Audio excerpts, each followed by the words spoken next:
Friends welcome back to my channel. ఈరోజు Telangana special సర్వపిండి అప్పలండి. కావాల్సిన పదార్థాలు చూసేయండి ఫ్రెండ్స్. ముందుగా మనం ఒక గిన్నెలో బియ్యపిండి తీసుకోవాలి.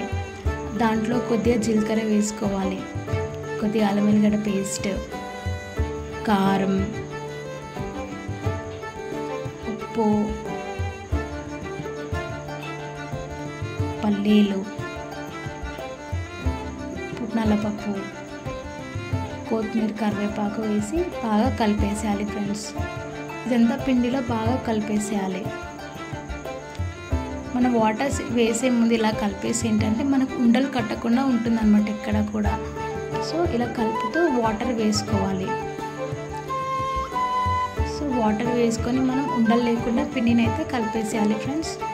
కలిపిన తర్వాత ఒక 2 minutes పక్కన పెట్టుకోండి. ఎందుకంటే పిండి అంతా మంచిగా అన్ని ఐటమ్స్ వేస్తున్నాం కదా, కలిసిపోతుంది అన్నమాట. సో బాగా కలుపుతూ పక్కన పెట్టేసుకోవాలి. నేనైతే ఒక ప్యాన్ తీసుకున్నాను, ఇంకొకటి దోశ ప్యాన్ తీసుకున్నాను ఫ్రెండ్స్. ఈ రెండు తీసుకొని దాంట్లో ఆయిల్ వేసుకున్నాను. ఆయిల్ వేసుకొని ఆయిల్ అంతా స్ప్రెడ్ చేసుకోవాలి ఫ్రెండ్స్.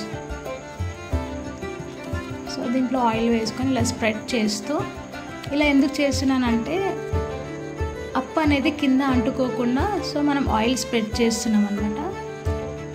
ఆయిల్ స్ప్రెడ్ చేసిన తర్వాత మనం దాంట్లో నుంచి ఒక ముద్ద తీసుకొని మనం అప్పలాగా చేసేసుకోవాలి. సో ఇలా చేసుకొని మనం స్ప్రెడ్ చేసుకోవాలన్నమాట ప్యాన్లో. ఇదంతా మంచిగా స్ప్రెడ్ చేసుకోవాలి. అంత పల్సగా ఉండకూడదు, అంత లావుగా ఉండకూడదు అండి, మీడియంగా చేసుకోవాలి. తర్వాత హోల్స్ పెట్టేసేయాలి ఫ్రెండ్స్. ఇలా హోల్స్ ఎందుకు పెడుతున్నామంటే అది అన్ని సైడ్లో మనకి కాలాలి కాబట్టి. సో మనం అలా హోల్స్ పెట్టేస్తున్నాం.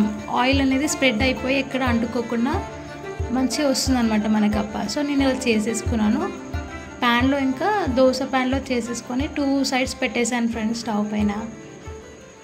సో మనకి ఇది 20 to 25 minutes టైం పడుతుంది, ఎందుకంటే అదంతా మంచి కాలాలి కాబట్టి. సో ఇలా చేసేసుకొని నేనైతే టర్న్ చేశాను. సో రెడీ అయిపోయింది ఫ్రెండ్స్. 2 sides మంచిగా కాల్చుకోవాలి, అప్పుడే టేస్ట్ అనేది బాగుంటుంది. సో మాడకుండా టర్న్ చేసేసుకోవాలి. సో సర్వపిండి అప్పలు అయితే రెడీ అయిపోయాయండి. ఇవైతే చాలా బాగుంటాయి ఫ్రెండ్స్, టేస్ట్ చేయండి, మీరైతే హ్యాపీగా ఫీల్ అవుతారు friends. Thanks for watching my channel.